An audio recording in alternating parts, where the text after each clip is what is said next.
Hi there. This is Katelyn. I'm working on Module 4 for AEP 855 for the KISA. So to kind of just start off a little background, last year was my first year in the district and the district's second year working on the KISA. So as they started to begin we'll be beginning the third year, I would say that the district is still in the beginning to intermediate stages as the teams have worked really hard to begin implementing and transitioning to become the model institution. And yesterday when I spoke with my principal, we just kind of talked about like levels of achievement in regards to the 4 R's. So we kind of went through the rubrics because I just felt like that would be the easiest. So to answer the question and kind of give a brief analysis of our assessment, we went through, and so with relationships, it kind of broke it down into staff, students, families, and communities. And so for staff and students, we felt like we were definitely transitioning. Things were going well. With families and communities, kind of just more in that implementing stage. With relevance, it broke it down to curriculum, instruction, and student engagement. And so we really felt like for curriculum implementing, just in a few areas, we kind of went back and forth, like looking at elementary versus high school and kind of where we were at with that. And so we just kind of decided that that's kind of at more of a very beginning stage. But then as far as like instruction and student engagement, we felt like that was looking good, transitioning. And then responsive culture. So that was broken down into leadership, early childhood, district climate, and nutrition and wellness.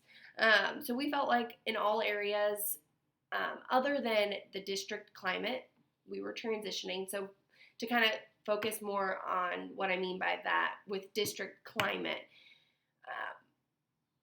we kind of district climate talks a lot about like the social emotional learning of students and the social engagement and those pieces.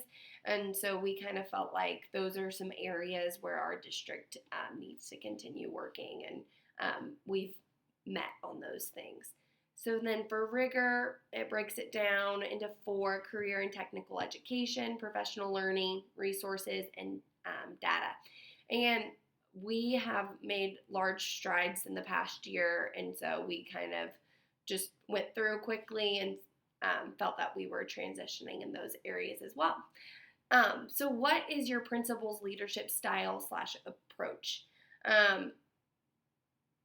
And so to answer that question, I would definitely say that our principal, that he follows a democratic and also participative leadership style. He really works towards earning that mutual respect. He is constantly in our classrooms, always popping in. He's also the superintendent, so he's often there just in the mornings, but at the elementary school, that is. And he's constantly in our classrooms stirring everybody up. He's got a great relationship with all the kids. He's got a great relationship with everybody at the building, the staff and everything. He's a great listener.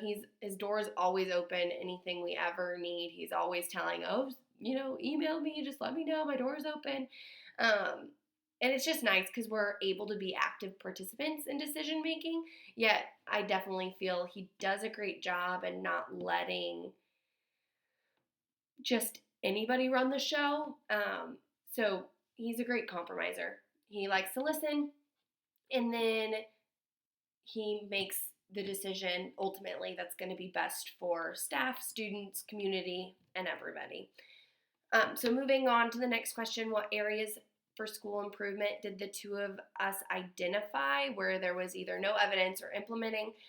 We kind of talked about that responsive culture, specifically that social engagement. I know that we've got a lot of great ideas in our district. We've started things like families and teams where the kids come and we work on character development. And so we're definitely implementing those things, but towards the end of the year, some of that follow through, schedules get crazy, and it just starts to decrease. And so we just talked about, that's one thing that we're really going to focus on as a district and just as in the elementary school on what can we do and how can we create the most consistent environment for our students. And then the other one is relationships, specifically just kind of the focus on the families.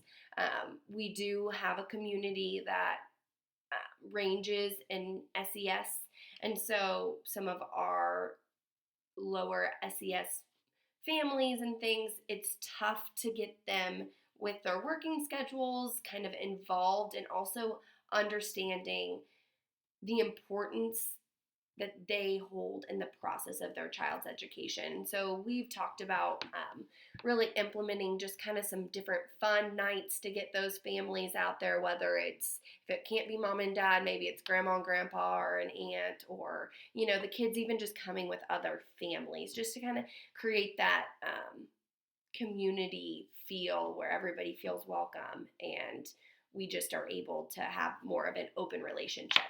And so when looking at those things, that kind of touches on like standard 3, 5, and 8. So standard 3 is equity and cultural responsiveness. Standard 5, community of care and support for students. And then standard 8, meaningful engagement of families and communities.